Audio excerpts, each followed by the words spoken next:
This is when experience beat raw talent. Victor Wembanyama and LeBron James faced off for the third time since Wemby entered the league, and it was a masterclass in just that. But make no mistake, this game was neck and neck, coming down to the wire. 6 to shoot.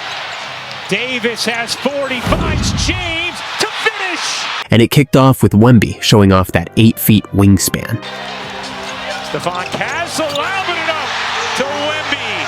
And a 6-0 start for the Spurs. And coming off a game where he drained 8 threes, Wemby was ready to prove that performance wasn't just a one-time thing. Player unity is being this season for the Spurs.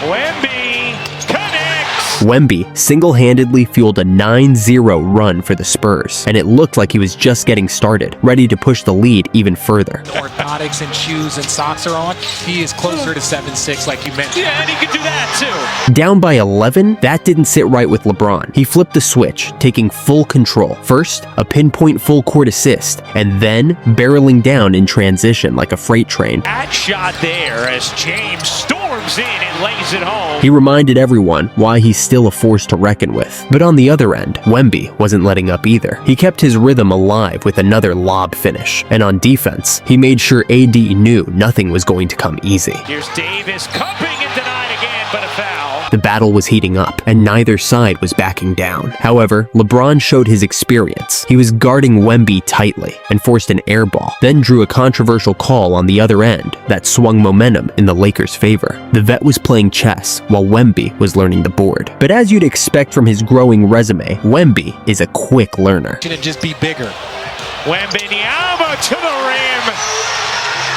However, with his back to the basket again, Bron read him perfectly, snatching the ball away, only to miss the finish in transition. On the other end, Wemby looked unstoppable, grabbing offensive boards like an adult playing against toddlers, and brought it back with style. The wingspan is eternal, and the three is wet. This sequence was just pure insanity. The crowd and commentators couldn't believe what they were witnessing. Guys like that. And then look at where he catches and shoots it from. Oh my goodness. Again, But big stars shine brightest in moments like these, and for Bron, it was no different. He drained a 3 of his own, and, on the very next possession, dished it out to AR-15, who knocked down another one from deep. The Lakers were heating up, and Bron was orchestrating it all. But then that raw talent took center stage. AD found himself as the latest victim of Wemby's insane frame. Wembanyama, another silly rebound.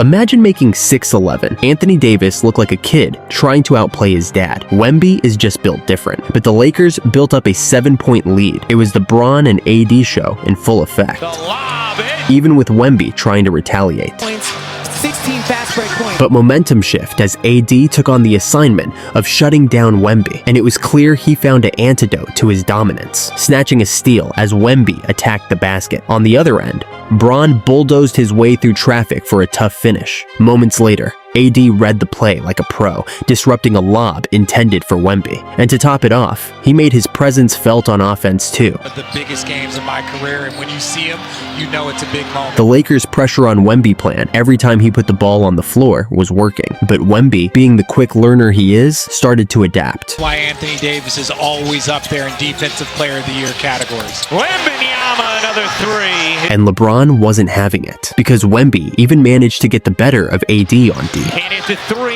Davis gets denied by Wembanyama. Even AD knew that block was as clean as it gets. No arguing with the refs this time. AD needed a break after that one, so the Lakers sent Koloko to guard Wemby, sticking to the same defensive game plan. But right out of the gate, Koloko already slipped up. Season, he is 5 for 31.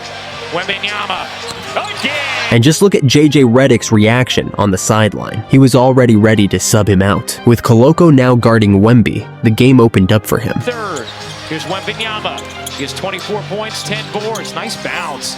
And Johnson lays it in. With the Spurs clinging to any hope of staying in the game, the Lakers amped up the physicality to an all-time high. First, it was LeBron swiping at Wemby's face. Then, AD followed up, barreling into him like a linebacker on offense. These back-to-back hits forced Victor to the locker room for recovery, leaving the Spurs scrambling without their star. But the Spurs impressively kept the score even, and with just 4 minutes left, their star returned to the court, and he came back with a bang.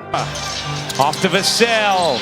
Lobbing it to Wemby. The Lakers were ready to go blow for blow, and this time it was Anthony Davis taking the reins. Davis. You bet. That three gave the Lakers the lead, but guess who answered right back to even it up? Paul finds Wemby, center of the lane. Tie game. With both teams trading blows, the score stayed neck and neck. And as the clock ticked down to 30 seconds, the Lakers had possession and the chance to make the game-deciding play. Even though he hadn't scored in the entire fourth quarter, LeBron James came through in the clutch. 6 to shoot. Davis has 40, finds James to finish. His first bucket in nearly 2 quarters puts the Lakers up 3. It was perfectly drawn up and flawlessly executed. LeBron's clutch bucket sealed the deal, and the Lakers held on to the lead, securing the win on the night. This game was a testament to how experience can outlast raw talent. LeBron finished with his 4th consecutive triple-double, showcasing his timeless greatness, while Wemby continued to amaze with a solid 28 points. It was a showdown to remember, proving that while the future might belong to Wemby, the present is still LeBron's.